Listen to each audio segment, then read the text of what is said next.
I think that one thing that I would underline there that we're trying to say is that education once was a public good, and it's now being considered a private investment, and we need to sort of restore not just funding, but sort of the old structure that we had that made higher education affordable without debt.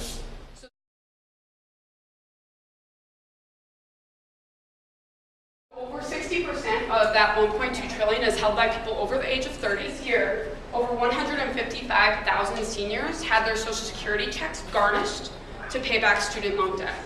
Student loan debt doesn't have any bankruptcy protections. It doesn't have the same protections that a mortgage has, or even credit cards. And you think of how predatory and terrible credit cards are. Or even payday loans. If you get out of control on payday loans, bankruptcy is still an option. That's not the case with student loan debt. So it literally stays with you till you die, and if you die with it, like, it goes to your next of kin. We have 5 campaigns that sort of break into different pieces of the student debt crisis. First, we need to sort of have the crisis control campaign. And in a way, like, we need to help those 40 million. So how do we sort of stop the bleeding with the 40 million? We're just asking for what the generation before us had, which is a chance to go to school without ending up in crippling debt. Our long-term strategy is how do we restructure the system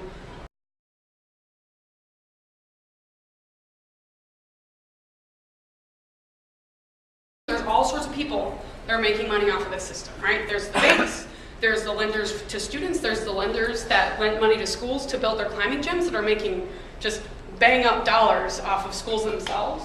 And then there's the sort of most egregious example, which is the for-profit colleges and universities. We sort of did this to ourselves. We opened the door and these guys kicked it in.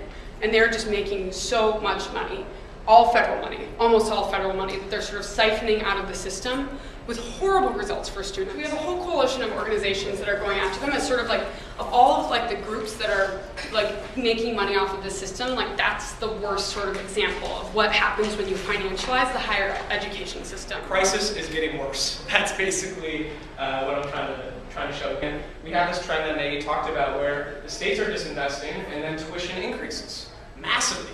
Arizona saw an 80% tuition increase in the past five years. Florida, 66%. California, 62%. One of the best stats that I really like to talk about is the shift from who's actually paying, right? So this shows the amount that families are paying for education via tuition. In 1988, it was 23.8% of the cost of an education, and now it's like 47%, almost double. So what do? We need strong movement organizations, the organizations that are involved with higher ed not debt, USSA and other organizations, to escalate on this campaign in a non-violent manner, to get out on the streets, to do protests, to get students politicized around these issues, and then gather popular support for this movement. We mobilized 300 students to Sallie Mae, and we sat down in front of Sallie Mae and we said, we're fed up and we're not going to take it anymore. We did another action a year later where we wanted to meet with Secretary Duncan to not only talk about how private lending companies are profiting, but also how the federal government is basically making the crisis worse for students. I mean, one thing that USSA tries to do really when organizing students is show the road of hope, right, and say that there is hope for this issue. You guys are really inspirational. You have a whole bunch of stuff going on. Where do we fit in? There are a few programs that help students, and also some of your base adjunct professors that might have a lot of debt, contingent faculty, sort of tenured faculty themselves may also have a lot of debt. So that's sort of an area where this issue ties together both the people working and teaching at a college and students. So we're working with the NEA to figure out with them sort of, can we do enrollment events for people to enroll in things like public service loan forgiveness? 33 million people are eligible for public service loan forgiveness and less than 1 million people are enrolled.